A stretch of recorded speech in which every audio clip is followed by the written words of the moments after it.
Magandang araw mga kaibigan.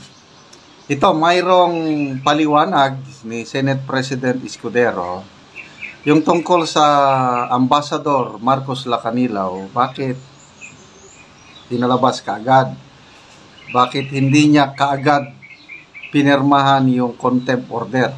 Ibang pinirmahan niya, show cause order. Okay, ito ABS-CBN News, post 1 hour ago. Sabi, read, Senate President Francis Escudero issues show cause order for Special Envoy Marcos Lacanilaw. Explains why he did not yet sign detention order. Says order was issued without due process. Okay. So, pakinggan naman natin ang paliwanag ng Senate President. Huwag tayong manghusga kaagad. Ito ang kanyang pahayag.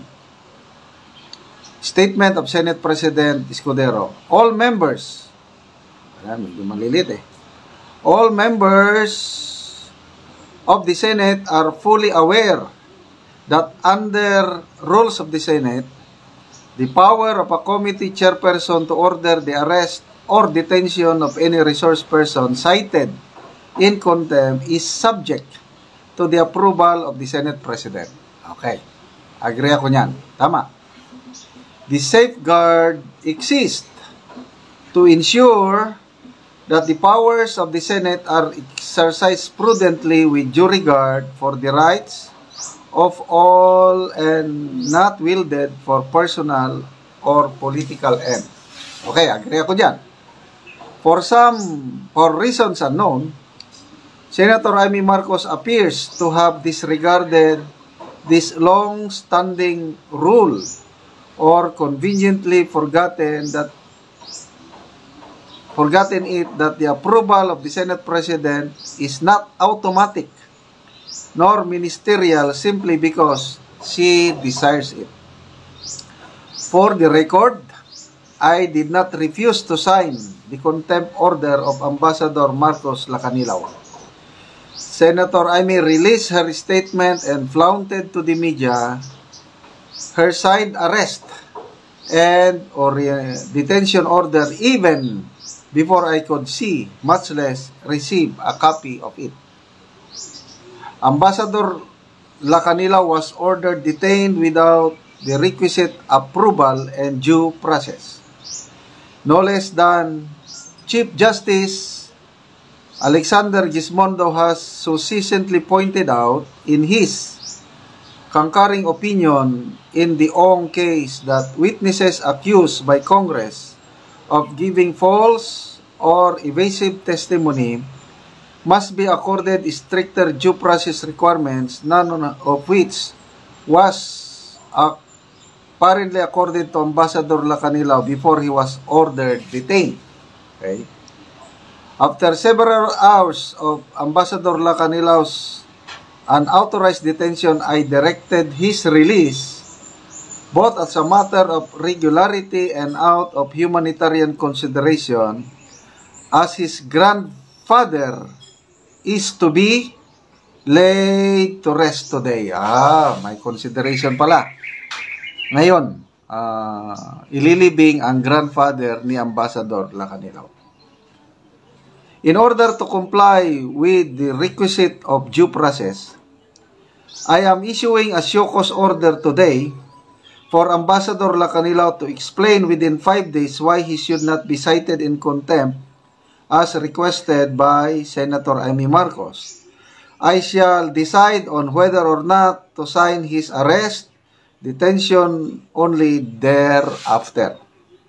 The public we serve can rest assured that I will review the committee proceedings and that I will exercise my duty and discretion in accordance with the law to determine their propriety, devoid of political agenda or motivation, and with the best interest of our people, country, and the Senate as an institution in mind.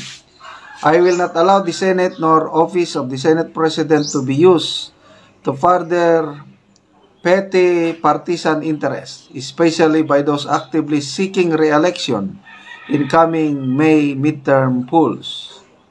The Senate, as an institution of reason and rule, it is not a tool to be leveraged for propaganda. So, yun po ang paliwanag. I agree ako na mayroong desisyon ng Korte Suprema. Panahon kasi ni PRRD, parang yung Blue Ribbon Committee ni Senator Gordon noon, kinulong nila kaagad yung resource person. So, nagreklamo yung resource person hanggang nag-desisyon ng Supreme Court na dapat may due process. So, ito, agree ako yung due process na sinasabi ni Senator Escudero. Kasi nagdesisyon naman ang Supreme Court. So, nasanay kasi tayo sa Kamara na wala nang show cause order doon eh. Basta na-contempt ka, automatic, diretso kulong. Yon, nakasanayan natin sa Quadcom o sa Kamara. Pagdating sa Senado, iba naman ang rules nila. So, let's give benefit of the doubt kay Senator Escudero within 5 days. Tingnan natin. Saka na lang tayo maghusga kung yung desisyon niya. Kasi, yung nakapanood sa hearing, ako, opinion ko lang ito, klaro naman na kung ano-ano na lang sinasabi ng ambassador nito. Hindi niya masagot yung bakit siya ang pumirma for the Republic of the Philippines. Yun ang hindi niya masagot-sagot. Okay, ito, may post si Edwin Amora. Bakit ka pumirma? Sabi niya.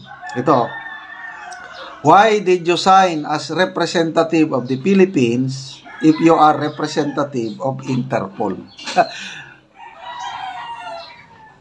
Wala siyang, sa naintindihan ko, wala siyang authority, wala siyang personality to sign for the Republic of the Philippines. At sa kung ano-anong sagot niya, yun na, na-cite in contempt. O sana, pag makita ito ni Senator Escudero at malalaman natin ang decision niya after 5 days, na kung makita niya na mayroong paglabag at pirma niya, di. So, let's wait for 5 days bago tayo mag-husga. Mga kaibigan, salamat sa inyong pagsubaybay sa ating channel at nakakatulong kayo ng malaki sa Tribong Talandig. Ang sweldo sa channel na ito is pantulong sa Tribong Talandig. Namimigay tayo ng libreng yero at pako sa tribo para ma-repair ang sira-sira nilang bahay.